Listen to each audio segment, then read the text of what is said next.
Fifaliana indray ry mpiara-mianatra namana no iarahana telo mianadahy aminao ka nylorana ny arahaba ho aminao sy ny ankohonanao satria resy lahatra isika fa ny fitantanan'Andriamanitra antsika ny fombany dia tafaraketo isika amin'ity sabata ity.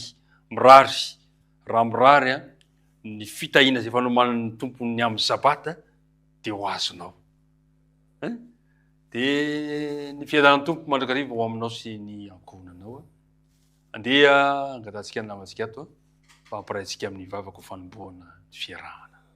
Vavaka isika rainay izany an-danitra ampifaliana isan'andro no anandratanay avy ny anaranao ny amin'ny fitahiana ny fahasoavana ny famelan-keloka isan'andro izay nomenao anay.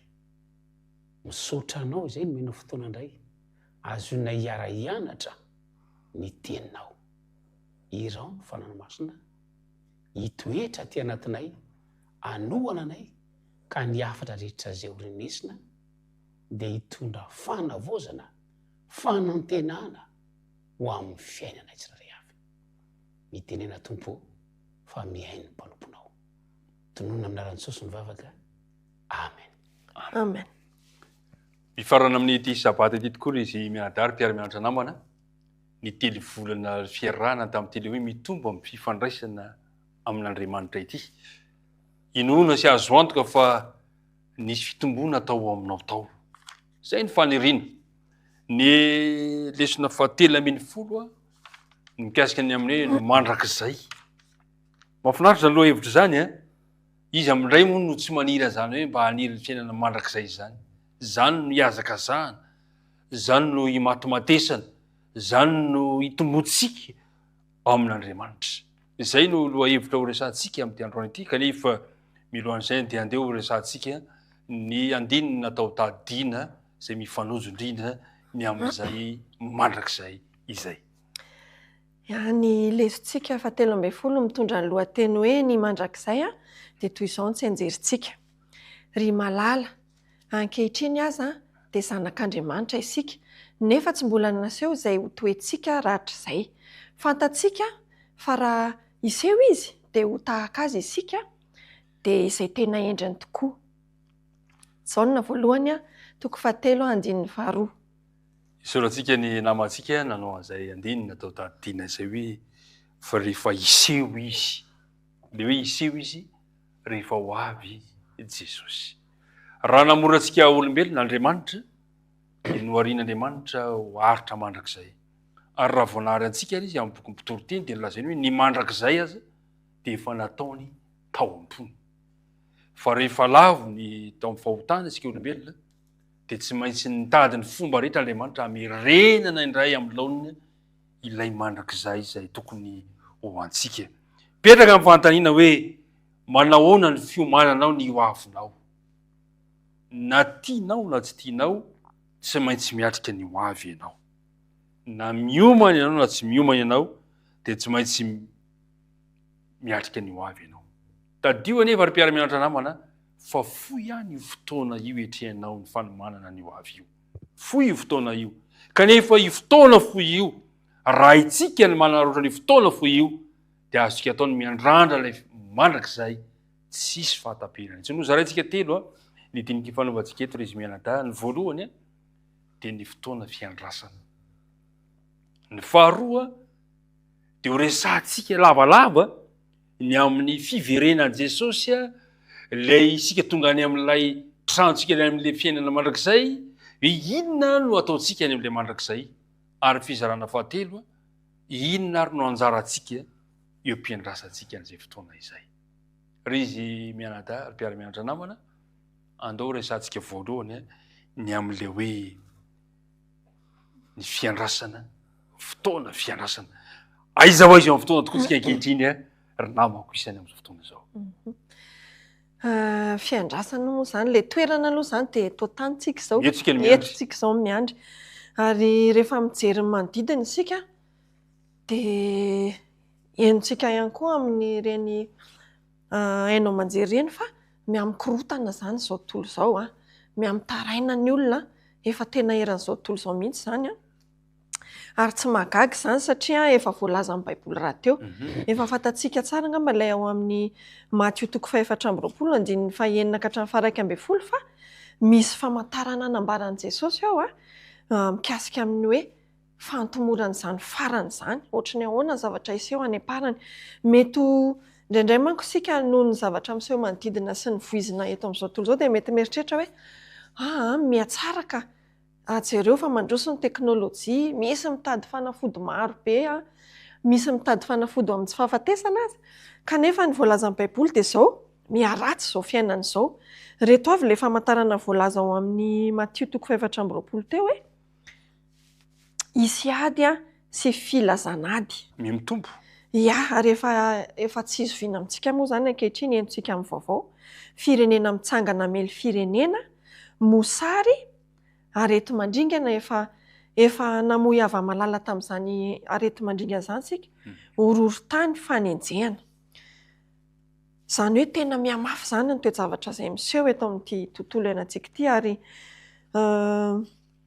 ny fotoana ananantsika nefa dia fohy azo lazaina hoe fohy satria ny baiboly moa miteny hoe 70 taona na 80 taona hozy izy raha maharitra. Misy dikany ve zany amintsika raha oharina amin'ny hoe fiainana mandrakizay fohy ihany zany. Inona nefa ny ataontsika eo anatrehan'izany? Ny zavatra misy zany aloha araka ny teny atao hoe mitombo zany ny olana, mitombo ny korontana. Zany hoe tena miaina anatin'ny fotoana sarotra isika ity. Isika izao tsika ilay velona sika ny miaina izao zany dia tena miaina ao anatin'izany fotoana sarotra izany. Ahoana ny tokony atao hiampiandrasana? Zava-dehibe izy ity satria lesona moa zany tena mahafinaritra. Isaky mandinika lesona zany anao dia mahita mihitsy hoe zava-dehibe tena miteny aminao mivantan'Andriamanitra. Na eo ary zany fotoan-tsarotra zany. Inona no tokony ataoko, inona no tokony ataonao? Ny zavatra misy dia mba hiazo ny fatokitsika amin'izao andro farany izao dia izao zany voalohany indrindra. Tsy maintsy mihazona fifandraisana tsara amin'Andriamanitra. Tokony ampitomboana azy. Ampitomboana azy. Ampitomboana izay ilay lohahevitra amin'ny ankapobeny. Faharoa, manana toky ihany koa tsika fa mamela ny fahotantsika Andriamanitra mba tonga tsika iny ho voavonjy. Inona ihany koa ny tokony ilaina? Ilaina ihany koa ny fifoazana ara-panahy.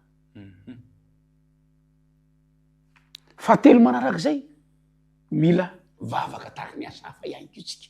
Ao amin'ny Salamo 7:7 moa dia malaza izy hoe Andriamanitra ampidio izay ka ampamirapirato ny tavanao ary eo ka ho vonjeny izahay. Mila vavaka zany zao fiainana zao satria tena efa mandroso makany amin'ny farany. Ry mpiara-mianatra namana, raha izay resaka ny fanaovana teo izay zany dia anatin'ilay fotoana fiandrasana mihitsy zany isika io. Ary tsy hoe olona vitsivitsy ny miandry fa isika rehetra ny miandry. Tiana ho resantsika zany amin'ity androany ity dia ho resantsika eto ihany koa ny tombontsoa sy ny valisoa men'Andriamanitra ho an'izay niandry. Ny valisoa sy ny tombontsoa ho an'izay nitombo tamin'ny fifandraisana amin'Andriamanitra. Dia araka ny voalaza teo zany hoe ilaitsika zany ny fifoazana mihazona izay fifandraisana amin'Andriamanitra izay. Andeha ary ataontsika hoe tapotra amin'ny fotoam-piandrasana. Ho tonga ilay andrasana. Wow, Jesosy! Zany ny faniriana tadidintsika tsara mantsy fa rehefa noharian'Andriamanitra isika olombelona dia tena nohariana mihitsy eo akaikin'Andriamanitra. Ho tanteraka be zany indray andro any. Satria tany aloha tany dia mbola lovoko ry Jesosy tiany mba hahita. Ry tazoko ilay lovoko, ilay tanana masina indro fa midina. Roviany zany no hita ary nahoana izay toe-javatra mahafinaritra. Manahoana izay fiaviany Jesosy izay. Samy miandrana zany, samy manantena zany. Samy manantena zany fa tamin'ny mbola kely dia nahafantatra an'izany hoe isy izany farandro izany. Fa ny fahafantarako an'ity farandro ity dia tena zavatra nampatahotra mafy mihitsy ary tsy tiako nieritreretina akory satria reko tamin'izany andro izany hoe hiraraka ny kintana ho levona ny zavatra rehetra dia efa natahotra be zany tamin'izany kanjo rehefa nianatra ny tenin'Andriamanitra ity dia kay ny amarana nyity tantarany tany ity dia tsy inona fa kay ny fiaviany Kristy fandroany ary tsy zavatra ratsy kay ilay farandro rehefa tena marina fa mahafinaritra ho an'izay miandry an'i Jesosy ilay izy. Ary hitantsika ao amin'ny Baiboly moa izany ao amin'ny lesitsika ihany koa ao amin'ny Apokalipsy toko 4:12 andininy 4:12 izao voalaza ao hoe arindro nahita rahona fotsy aho ary nisy tahaka ny zanak'olona mipetraka teo ambony rahona izay nisatroka satro-boninahitra volamena sady nitana fijinjana maranitra teny an-tanany. Io fisehoan'i Jesosy io izao dia eny amin'ny rahoan-lanitra izany. Izay izany no ahitantsika anazy rehefa ho tonga izy ary ao amin'ny Apokalipsy toko voalohany ihany koa andininy 7 dia izao ny maso rehetra no ahita azy, izany hoe ny eto ambony tany iray manontolo izany dia miara-mahita an'i Jesosy avokoa, izany hoe zavatra toe-javatra mihezinezina izany io fiavian'i Jesosy io izany zavatra mahafinaritra be izany. Ile fiavian'i Jesosy izany no fanantenana ho antsika. Satria fiavian'i Jesosy io no atanteraka indray ilay hoe hifanatrika aminy indray isika. Amin'izao fotoana izao izany izao amin'ny finoana no hanatriantsika an'i Jesosy. Fa araka ilay teny teo hisy rahona kely ho hitan'ny maso me manatona ao ny tany, me manatona dia voalaza teo mahafinaritra hoe ny maso rehetra ahita azy. Jesosy aza moa dia nalaza mihitsy ao amin'ny filazantsara Matio toko 5:20. Filazantsara Matio toko 5:20 dia izao no fanambarana izay nambarana tenin'Andriamanitra amin'ny filazantsara Jaona Matio toko 5:20 ka ny andininy 2:30 hoy izy hoe ary raha tonga ny zanak'olona amin'ny voninahitra. Io izany fotoana be voninahitra. Mbola tsisy ohatr' izany. Arahin'ny anjely rehetra. Arahin'ny anjely. Tsy koa izany ahita maso anjely ve? Tsy mazay ilay izy. Anahoana fisotra izany toy zavatra izany? Ny tena mahafinaritra amin'izay dia milanja n'ity ilay fiandrasana ity. Satria rehefa angoniny anjely no voavitra rehetra amin'izay fotoana izay rehefa mitsoka ny trompetra rehefa mahita an' Jesosy ny maso rehetra dia ho fantatsika ny lanjan'ity fiandrasana ity. Ho fantatsika ihany koa ny asarobidin'ilay izy vavaka maharitra ela natao ary hitatsika ihany koa ny tombontsoa ny fotoana izay iny izy niarahana taminy fa tsy hoe lanilany ho azy ilay fotoana niarahana tamin'i Jesosy. Ary ny tena mahafinaritra dia izao ty fijinoa vavolombelona ataontsika ity sy ny fisedrana rehetra izay natrehantsika dia tsy verimaina io fa sarobidy satria no tsapantsika ny tomabidin'izay rehefa ho avy Jesosy. Rehefa ho avy Jesosy fa ny zavatra anankiray tokony mbo resahana ihany eto amin'ny tsara ihany ny fankafantarana. Ity fiverenan'i Jesosy ity zany dia azo heverina hoe manafona ilay fomba fihevitra. Ilay fomba fijery manao hoe rehefa maty ny olona dia avy hatrany dia miakatra manin-danitra makany an-danitra. Satria raha toka efa tany an-danitra ny olona rehetra izay hovonjena, inona indray moa no mbola antony hiverenan'i Jesosy indray? Satria amin'ny fiverenan'i Jesosy no hatsangana maty. Zay manko ilay ao amin'ny tompo. Le maty ao amin'ny tompo izany, izay ilay ao amin'ny Tesaloniana voalohany toko 4 hoe ny maty ao amin'ny tompo no hitsangana aloha. Avy eo izay velona ka mbola mitoetra dia akarina satria hovana ho tsy mety maty intsony izy, izany hoe resy eo izany ny fahafatesana amin'ny fotoana io. Dia marina tokoa ny teninao hoe ho antsoina indray ve izany ny fanahy hiverina ao anaty vatana mba ho hatsangana dia manjary lasa tsy misy dikany intsony ilay fananganana ny maty raha ohatr'izay ny andraisantsika an'ity satria efa mazava be voalazan'ilay tenin'Andriamanitra. Ry mpiara-midinika namana ary mpiara-mianatra namana isany mazava ny fanambarana tenin'Andriamanitra manao hoe ny tenan'ny tompo no hidina avy any an-danitra feo ny arkanjely sy ny trompetan'Andriamanitra ka izay maty ao amin'ny tompo no hitsangana. Izany hoe izay maty ao amin'ny tompo izany amin'izao fotoana iresahantsika izao mbola izy aloha izany matory izay rehetra maty ao amin'ny tompo izany hoe ny maty rehetra matory aro miandry le feo ary zay nahatonga ny le fanambarana amin'ny Jaona toko 5:20 aza gagany amin'izany ho avy ny andro anenesan'ny olona rehetra ny ao am-pasana ninona hoy izy ny feo dia hitsangana izy ry mandro ao vovoky ny tany mitsangana ifo am'izay fotoana zay a de ahitandry dadabe ahitandry bebe ahitandreo malala zay fanodimandry sy hitsangana ao amin'le fotoana hoe de afinaritra ny ahitandry ry Adamo ho hitantsika amin'ny fotoana io eva ay ty evy ahitandry Mosesy isika ahitandry Davida isika ry Abraham ahitandry Abraham ary Daniel ahitandreo malala mafinaritra io fotoana mahatalanjona ary mieritreritra n'izany zavatra zany de tena entanentana mihitsy ny ao anatin'ny fona hoe hoavy zany fotoana zany de zao ny voalaza amin'ny andininy Tesaloniana voalohany toko faefatra ka ny andininy fahafito ambin'ny folo rehefa nitsangana zany ny maty de ozy hoe ary rehefa afaka izany de isika zay velaka mbola mitoetra no akarina hiaraka amin'ny oeny amin'ny raony tsenany tompo any amin'ny abakabaka de toy de ho any amin'ny tompo mandraka riva eo zany sika vao makaiza any an-danitra eo zany vao vonjy rehetra vao hiara hiakatra raha fitinina vetivety zany rehefa ho avy Jesosy de raha iny anjely sy ny trompetra de ny maty itsangana ny vela zay mitoetra ovana de ho any amin'ny tompo izay isika vao makaiza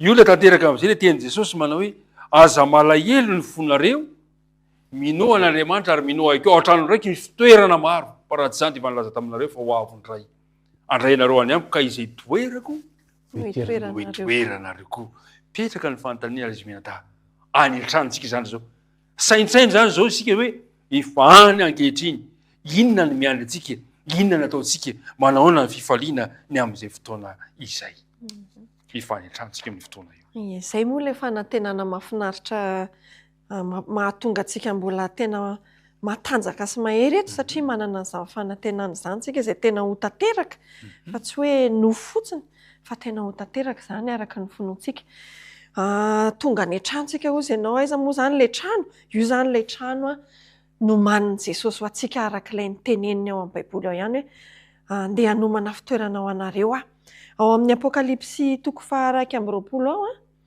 eo amin'ny andininy fahasivika hatramin'ny 1:20 de misy fanoharana omenantsika momba an'izay fahatongavantsika hoe any trano izay io fanoharana io de miresaka momba ny fampakaram-bady izy io ao fampakaram-bady moa de misy an'ilay atao hoe mpapakatra ary misy ny atao hoe ampakarina amintsika zao zay fitenitsika ankehitriny zany de hoe mariazy le izy manahoana moa fandraisantsika an'izany mariazy zany tena fotoan-dehibe zany fanasana ny avatiana rehetra zany ary indrindraindrindra zany fiaonan'ilay ampakarina sy ilay mpapakatra amin'io fotoana io zany de tena misy fahasambarana be mihitsy fifaliana tanteraka mihitsiny amin'io fotoana zay ionantsika amin'i Jesosy io ary zay teo manko tsika nyresaka zavatra mampalahelo miseho teto tany hoe ny eto de mifarana ny zavatra rehetra ny eto de ady sy filazana ady ny eto de misy aretina sy fitaraina ny eto fa amin'izay fotoana zay zany mampatonga atsika hoe de ny eto tsika de misaitsaina foana ny amin'inona Kolosiana toko 4:2 saino ny zavatra any ambony fa tsy ny zavatra aty an-tany io zany no tena mihazona atsika mbola ahery mandrakariva ny fisaitsainantsika n'izany toe-javatra any ambony zany fa hisy fahasambarana any ary zao koa voalaza ao amin'ny apokalipsy io moa de tena andininy faran'izay tena mahafinaritra indrindra ao amin'ny baiboly andininy efatra izy io ao amin'ny apokalipsy toko 1:20 zao voalaza hoe ary ho fafana ny ranomaso rehetra amin'ny masony ary tsisy fahafatesana intsony sady tsisy alahelo na fitarainana na fanaintainana fa efa lasa ny zavatra taloha mahafinaritra mieritreritra an'izany raha oharina amin'izao fiainantsika ankehitriny izao tsy misy tsony zany ny hoe mandeha milahatra any amin'ny dokotera mandeha mandre fanaintainana satria misy fahafatesana mampisaraka misy aretina mampahory zany rehetrarehetra zany foanatreo raro loatra raha toa ka mamaly ny ankizy anontaniana hoe inona zao ny zavatra mba irinao rehefa tonga ny amin'ny mandrak'izay ianao de zao ny avalin'ny ankizy mahafinaritra ary tsy mihinan-tsiny ny ankizy mahafinaritra ozy ny ankizy hoe ny mahafinaritra zao izy de mba hoe ny migrisa eo amin'ny vozon'ny zirafa anankiray tsy mampatahotra na tigre ny mahafinaritra koa izy de hoe mba mandehandeha amin'ireo planeta hita ny maso amin'izao fotoana zao jerepotsiny amin'izao fotoana zao fa mandehandeha amin'izany de aza tsy menatsiny koa ny tanora raha hoe anontanianao hoe inona mba tianao mba atao any am'izany mandrakizay ozy hoe tsy etomody zao de tahaka zany koa ny lehibe ndray de hoe raha ny lehibe ndray ny anontaniao de zao ny amaliny anao hoe tena le fiainana tsy misy fahoriana intsony tsisy hoe inona reny hoanina raha-pitsondray anahoana ny fiainana rahampitsy sy ny karazany tsy misy fahafatesana intsony mahafinaritra izany zavatra zany ry mpiara-mianatra namana isany ary izay zavatra zay no hitahitantsika misy mandrakizay ho manin'Andriamanitra ho antsika tsiraray avy antenao izy io inona ary no ataontsika rehefa tonga any isika zay zany le fonenana zany fonenana tsy misy fahafatesana intsony tsy misy fijaliana tsy misy aretina tsy misy fanaintainana fa inona no ataontsika rehefa tonga any isika mba hahatonga oliana inona no atao any mahafinaritra mako ndraiky inona moa zany no atao any fa ny mahafinaritra de zao hoe zava-dehibe zany aloha de zao hoe fitahina lehibe indrindra no azosika ny an-danitra voalohany ahita maso an Jesosy isika zany mahafinaritra zay zany ny voalohany ny faharoa dia afaka misaotra azy tsika mivantana mihitsy no miezaka rehetra nataon'i Jesosy no mba hanamonjena atsika any zany tsika tena afaka isaona Jesosy hoe misaotra anao Jesosy farak'izay anao very a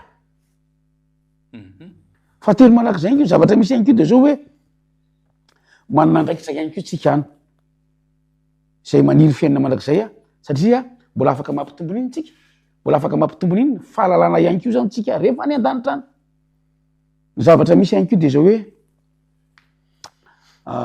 mety hifanohitra am'izao ankehitriny zao ny zavatra misy any zany zao zavatra misy ankehitriny zao zany zao tsisy mbola misy grevy ahoana ny ekolazy ahoana ny sakafo ahoana ny fitafiana ny ofatrano fa ny zavatra mahafinaritra any de zao tsisy tsony zany rehefa tonga any an-danitra fa hitodika amin'Andriamanitra zato isan-tsato ny eritreretrika ary ho rakotry ny fitiavana tsy misy fitrany fiainatsika eo ampiarasana zany zavatra zany inona ny tokony mba ataontsika aloha inona ny tokony atao anazy mahafinaritra manko mieritreritra zany hoe mandrakizay tsy misy efa tsisy aliko ny zavatra eto an-tany feno ranomaso intsony ty tany ty manko lazaina mpanoratra anankiray hoe lohasahan-dranomaso fantatra inona mbola azo atao zany manao inona ny tokony ataontsika mandrona zany toe zavatra zany ia ao amin'ny apokalipsy any toko 2:20 andininy 17 de zao vakitsika ao safady raha hitanao de mba ny fanasy ny ampakarina manao hoe avia ary aoka zay mare anao hoe avia ary aoka zay avy zay mangetaheta ary zay mety aoka izy isotro maimaim-pona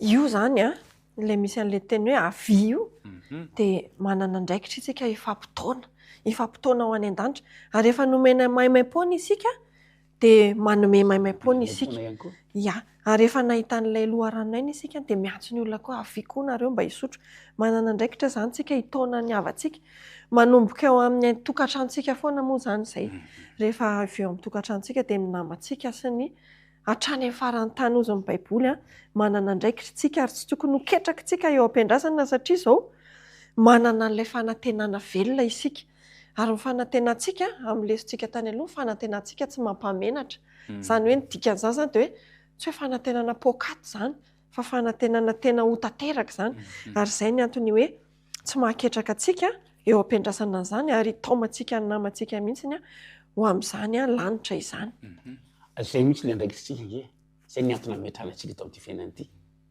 de ino ty rehefa novonjena de manjarako ndray zany miantso ny olona ndray mba hovonjena zay nge le izy ary zay le asa fitirina ataotsika io zany mengy avao anatin'ny tokantrano aloha de aveo makaiza makeo amin'ny fianakaviana zay ndray sao de misy mieritreritra za de ariana any nary zay maka any any mandeha fa mpaminantsy masina tanina mampieritreritra ihany zay fa ny tokony ataonao zany ny asa fitirina tokony ataonao voalohany zany dia ny fianakavianao ro zany no entinao any an-danitra ny ankonanao de ny fianakavianao de ny mpiaramonina aminao de mifindra zay le lesitsika hoe manao mpianatra de aveo rehefa vita mpianatra de mpianatra ny maninona mpita zay re mpiara-mianatra namana isany ireny fanahy masina zany ny ampanakaiky atsika amin'ny Jesosy androany. Tena maniry atsika Jesosy anakaiky azy, hitoetra aminy isan'andro isan'andro, maimaim-poana ny fanasana omena atsika. Tena maimaim-poana. Tadiditsika ve le antso ataon'i Jesosy amin'ny Matteo 4:20, 9:20 izy makanesa aty amiko ianareo zay manahoana miasa sy mavesatra entana, na manahoana vesatra eo alaonao azonao atao androany manatona an Jesosy, na manahoana fahasapaninao tsy fahamendrehanao manatona an Jesosy androany. Hoy izy hoe izay manatona tsy mba ho laviko mihitsy. Ry izy mianada mpiara-mianatra namana andao ararotina amin'ny fotoana. Mampalahelo mantsy ny fanambaran'ny apôstôly Jakoba ny fiainantsika hoe toy ny zavona mielona ihany, mandalo de tsy hita. Mba nandalo teto amin'ity tany ity ihany ry dada, mba nandalo teto ihany ry anina, mandalo.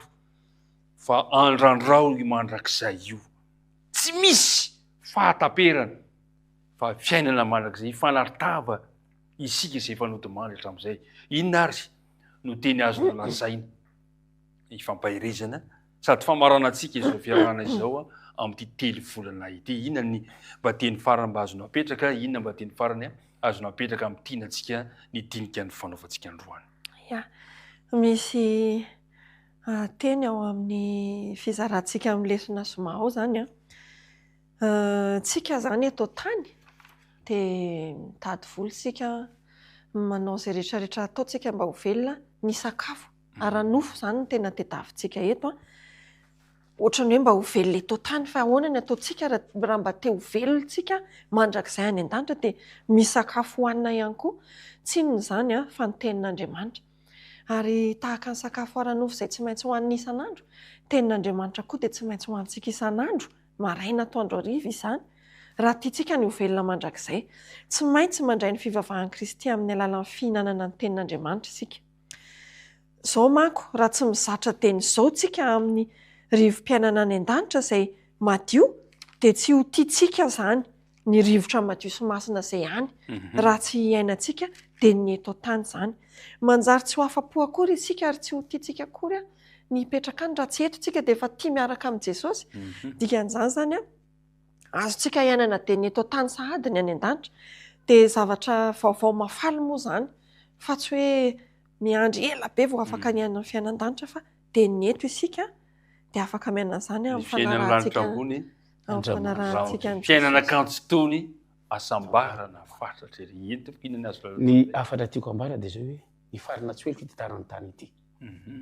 Ao amin'ny Apokalipsy 2:2 faraka 10 tapany farany, hoy izy hoe izay maharesy dia tsy ho simbain'ny fahafatesana varo. Ny azo antoka zany dia zao hoe miaritra iny izy fahoriana eto amin'ny fiainana ity, miaritra sedra fikiro Andriamanitra, aza ketraka eo ampiandrasana azy fa aoka ho velonao am-po ny fanantanana an Jesosy, fa ho avy tsy ho ela izy andray atsika ho any aminy. Ry mpiara-mianatra namana misaoran'Andriamanitra, misaotra izy mianadainy koa isika tamin'ny fiarahana teto androany. Ny zavatra azo lazaina dia zao: na inon'ny olona na tsy inon'ny olona, na iomanan'ny olona na tsy iomanan'ny olona, tsy maintsy ho avy Jesosy, tsy maintsy hisy ny mandrakizay.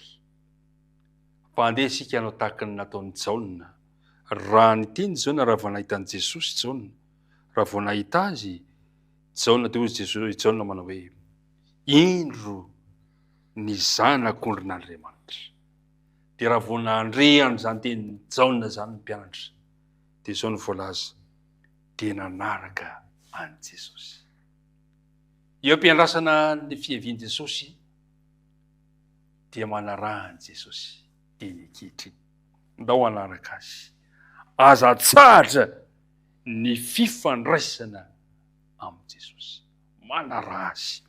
Dia mba ianao ihany koa no lazain'ny Apokalipsy 7:7-10, fa ny zanak'ondry izay eo afovoan'ny seza fiandriana no mpiandry azy, ka hitondra azy ao any amin'ny loharano mombanao Andriamanitra ary samy manatena ilay fiainana mandrakizay ka ho tanteraka amintsika ilay andinina atao tadina manao hoe ry malala ankehitriny aza dia zanak'Andriamanitra isika zanak'Andriamanitra ianao zanak'Andriamanitra ianao zanak'Andriamanitra isika dia zao ny toy nefa tsy mbola naseho zay toetsika rahatr'izay fantatsika nefa fa raha iseho izy dia ho tahaka azy isika ho hitatsika izy dia izay tena endriny tokoa fikiro no mahazanak'Andriamanitra anao tazony ny fiainana mandrakizay andeha ry hiaraka hivavaka isika maranantsika zao dinika izao Andriamanitra rainay eo